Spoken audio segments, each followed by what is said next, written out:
June ಅಲ್ಲಿ ಇದು dam ತುಂಬಿದೆ.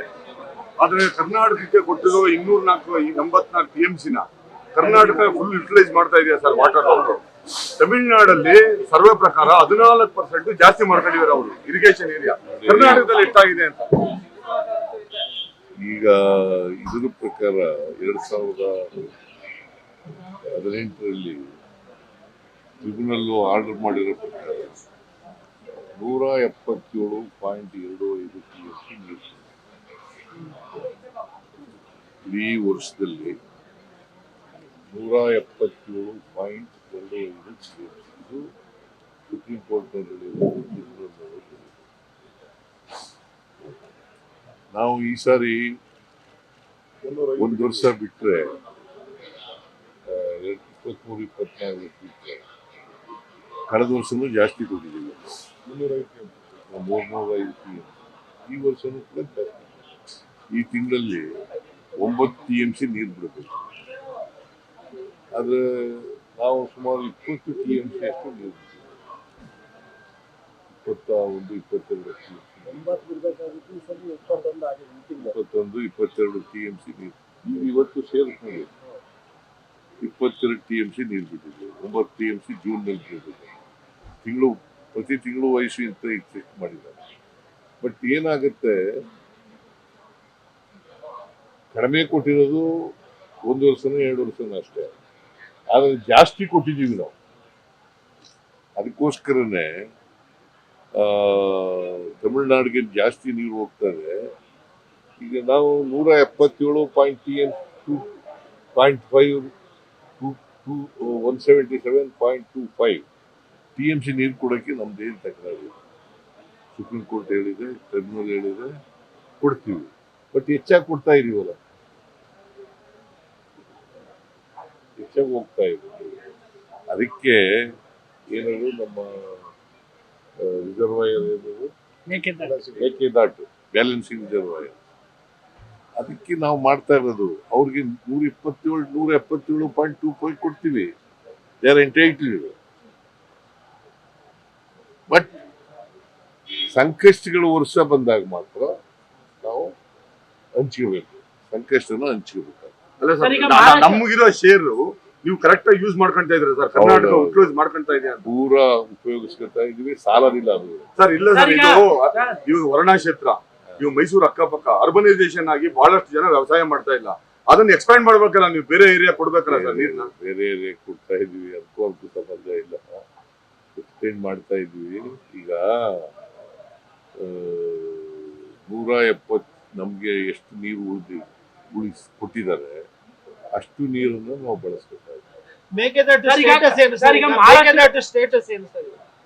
ಮೇಕೆದಾಟು ಕೇಂದ್ರ ಸರ್ಕಾರದವರು ಅದನ್ನ ಅನುಮತಿ ಕೊಡಬೇಕು. ಇಲ್ಲಿ ಟ್ರಿಬ್ಯುನಲ್ ಇದಾಗಿದೆಯಲ್ಲ, KRS ನೀರು ಬಿಡತಕ್ಕಂಥದ್ದು ಒಂದು ಬೋರ್ಡ್ ಆಗಿದೆಯಲ್ಲ, ಅವರು ಒಪ್ಪಿಗೆ ಕೊಡಬೇಕು. ಅಲ್ಲ, ಇನ್ನು ಎಷ್ಟು ವರ್ಷ ಸರ್ ಇದು? ನಾವು ಈಗಾಗಲೇ ಮೇಕೆದಾಟು ಆಫೀಸ್ನ ಓಪನ್ ಮಾಡಿದ್ವಿ. ಆಗಲೇ ನಮ್ಮ ಕನಕಪುರದಲ್ಲಿ ಆಫೀಸ್ ಓಪನ್ ಮಾಡಿ ಆಗಲೇ ಲ್ಯಾಂಡ್ ಅಕ್ವಿಸಿಷನ್ ವಿಚಾರ ಎಲ್ಲೆಲ್ಲ ಹೋಗ್ಬೇಕು, ಫಾರೆಸ್ಟ್ಗೆ ಆಲ್ಟರ್ನೇಟಿವ್ ಬೇಕು ಅಂತ ನಾವೆಲ್ಲ ಸಿದ್ಧತೆ ಏನೇನು ಬೇಕು ಅದಕ್ಕೆಲ್ಲ ನಾವು ಮಾಡ್ಕೊಳ್ತಾ ಇದ್ವಿ. ಒನ್ಸ್ ವಿ ಆರ್ ಅಲ್ಲಿ ಕೋರ್ಟ್ ಅಲ್ಲೂ ಕೂಡ ಪ್ರೆಸೆಂಟ್ ಮಾಡಿದ್ದು. ಈಗ ಸದ್ಯದಲ್ಲಿ ಅವರು ಕೂಡ ಒಂದು ಡಿಸಿಷನ್ ತೆಗೆದುಕೊಳ್ತಾರೆ. ಅಲ್ಲ sir, every year you are giving 100 TMC more. How long you should wait? ಯಾಕಂದ್ರೆ ಇದು ಅನ್ನೆಸೆಸರಿ ವೇಸ್ಟ್. 14% ತಮಿಳುನಾಡು ಜಾಸ್ತಿ ಮಾಡ್ಕೊಂಡಿದೆ ಇರಿಗೇಷನ್ ಏರಿಯಾ. ಬಟ್ ಕರ್ನಾಟಕದಲ್ಲಿ ಆಗಿಲ್ಲ. ಅದು ನಾವು ಮಾಡಿದ್ವಿ 6% ನಾವು ಮಾಡಿದ್ವಿ. ಈಗ ಮಂಡ್ಯದಲ್ಲಿ ಈಗ ಹೆಚ್ಚು ಕಮ್ಮಿ 1,000 ಕೋಟಿ ರೂಪಾಯಿ ಬರೀ ಮಂಡ್ಯಕ್ಕೇನೆ ಈ ವರ್ಷ ಇನ್ವೆಸ್ಟ್ಮೆಂಟ್ ಮಾಡಿದ್ವಿ. ಎನ್ಹಾನ್ಸ್ಮೆಂಟು, ನೀರು ವೇಸ್ಟ್ ಆಗೋದನ್ನ, ಲಾಸ್ಟ್ ಮೈಲ್ ಕನೆಕ್ಟಿವಿಟಿ, ಇಂಥವೆಲ್ಲ ಕೂಡ ಬರೀ ಮಂಡ್ಯಕ್ಕೇನೆ. ಬಟ್ ಇದು ಕಬಿನಿ ಏರಿಯಾಲ್ ಆಗಿಲ್ಲ ಸರ್. ಈ ವರ್ಷ ಕಬಿನಿ ಏರಿಯಾನು 400 ಕೋಟಿ ರೂಪಾಯಿ ಈ ವರ್ಷ ನಾವು ಕೊಟ್ಟಿದ್ವಿ ಕಬಿನಿ ಏರಿಯಾ. ಮಹಾರಾಷ್ಟ್ರದಲ್ಲಿ ದ್ವಿಭಾಷಾ ಸೂತ್ರನ ಒಪ್ಪಿಗೆ ಕೊಟ್ಟಿದ್ದಾರೆ. ಕರ್ನಾಟಕದಲ್ಲೂ ಕೂಡ ಆ ತರದ ಚರ್ಚೆ ಶುರುವಾಗಿದೆ. ನಾನು ಒಪ್ಪಿಗೆ ಕೊಡ್ತೀನಿ. ಯಾವುದು ದ್ವಿಭಾಷಾ ಸೂತ್ರ? ಕರ್ನಾಟಕದಲ್ಲಿ ತ್ರಿಭಾಷಾ. ನಾವು ವಿ ಆರ್ ಫಾರ್ ದ್ವಿಭಾಷಾ ಸೂತ್ರ. ಗೊತ್ತಾಯ್ತಾ? ನಮ್ಮ ಸರ್ಕಾರ ದ್ವಿಭಾಷಾ ಸೂತ್ರಕ್ಕೆ ಬದ್ಧ.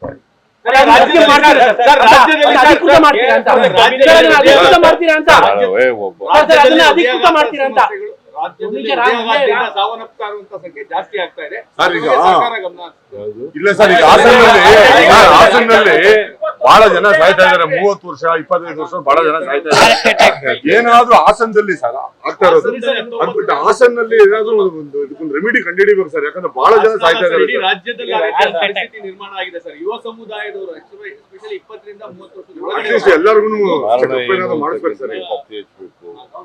ಆ ಕಾರಣಕ್ಕೆ ಪರಿಹಾರ ಕಂಡುಹಿಡಿರ್ತಕ್ಕಂಥದ್ದನ್ನ ಮಾಡಬೇಕಾಗ್ತದೆ. ನಾವು ಅದಕ್ಕೆ ಕಾರಣ ಏನು ಅಂತಕ್ಕಂಥದ್ದನ್ನ ಪತ್ತೆ ಹಚ್ಚಿ ಅದಕ್ಕೆ ಪರಿಹಾರ ಮಾಡ್ತಕ್ಕಂಥ ಕೆಲಸ ಮಾಡ್ತೀವಿ.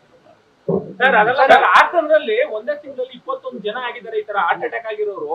ಅಲ್ಲೇನೋ ಸ್ಪೆಷಲ್ ಆಗಿ ಏನಾದ್ರು ಆರೋಗ್ಯ ಇಲಾಖೆಯಿಂದ ಏನಾದ್ರು ಕಲ್ಸಿ ಎನ್ಕ್ವೈರಿ ಮಾಡ್ತೀರಾ ಹಾಸನಕ್ಕೆ? ಎಂಕ್ವೈರಿ ಮಾಡಿಸೋದು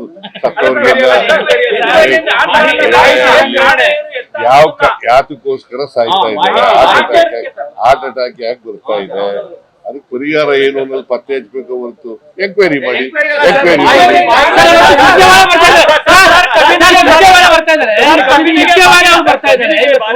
ಎಲ್ಲ ಶಾಸಕರ ದೂರುಗಳನ್ನ ಕೇಳ್ತಾ ಇದ್ದಾರೆ. ತಮ್ಗೆ ಬೆಂಗಳೂರಿಗೆ ಅವರು ಉಸ್ತುವಾರಿ ಜನರಲ್ ಸೆಕ್ರೆಟರಿ ಬರ್ತಾರೆ, ಅವರು ಅಭಿಪ್ರಾಯ ಕೇಳ್ತಾರೆ. ಏನ್ ತೊಂದ್ರೆ ನಿಮ್ಗೆ ಏನಾಗಿದೆ ಅಂತ ಕೇಳ್ತಾರೆ, ಸಂಘಟನೆ ಏನೇನ್ ಮಾಡ್ಬೇಕು ಅಂತ ಕೇಳ್ತಾರೆ. ಅದ್ ಬಿಟ್ರೆ ಅವರು ಉಸ್ತುವಾರಿ ಕೆಲಸ ಅದು ಎಲ್ಲ ಅವ್ರು ಮಾಡ್ತಾರೆ. ಉದ್ಘಾಟನೆ ಮಾಡಲ್ಲ ಅಂತ ವಿರೋಧ ಪಕ್ಷದವ್ರು ಹೇಳ್ತಾ ಇದ್ದಾರೆ. ದಸರಾವನ್ನ ಈ ಬಾರಿ ಸಿದ್ದರಾಮಯ್ಯ ಬಿಜೆಪಿ ಪಂಚಾಂಗ ಸರ್, ಬಿಜೆಪಿ ಪಂಚಾಂಗ ನೀವು ಉದ್ಘಾಟನೆ ಮಾಡಲ್ಲ ನಿಮ್ಗೆ ಅನ್ಸುತ್ತೆ ಮಾಡ್ತೀರಾ ಅಂತ ಅನ್ಸುತ್ತೆ. ಸರಿ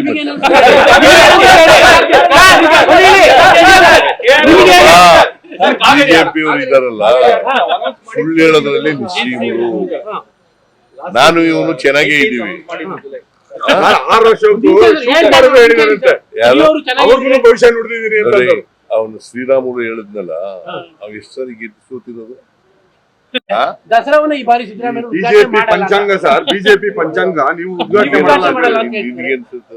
ಮಾಡ್ತೀರಾ ಅಂತ ಅನ್ಸುತ್ತೆ. ಸರಿ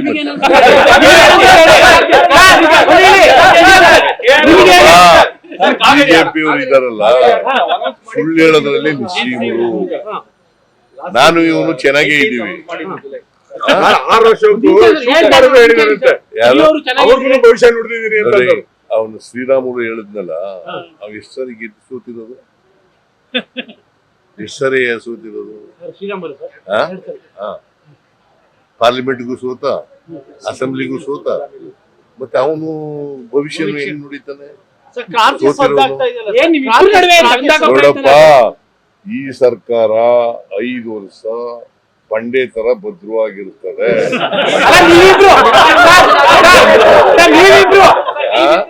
ನೀವಿಬ್ರು ಜೊತೆಯಲ್ಲಿ ಚೆನ್ನಾಗಿರ್ತೀರಾ ಅಂತ. ಯಾಕಂದ್ರೆ ನಾವಿಬ್ರು ಚೆನ್ನಾಗಿದ್ದೀವಲ್ವಾ?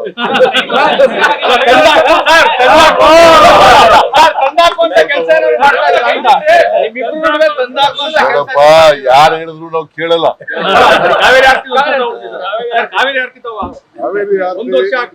ಹೆಚ್ಚಿನ ವಿಡಿಯೋಗಳಿಗೆ ಪ್ರತಿಧ್ವನಿ ಯೂಟ್ಯೂಬ್ ಚಾನೆಲ್ ಸಬ್ಸ್ಕ್ರೈಬ್ ಮಾಡಿ, ಬೆಲ್ ಐಕಾನ್ ಕ್ಲಿಕ್ ಮಾಡಿ.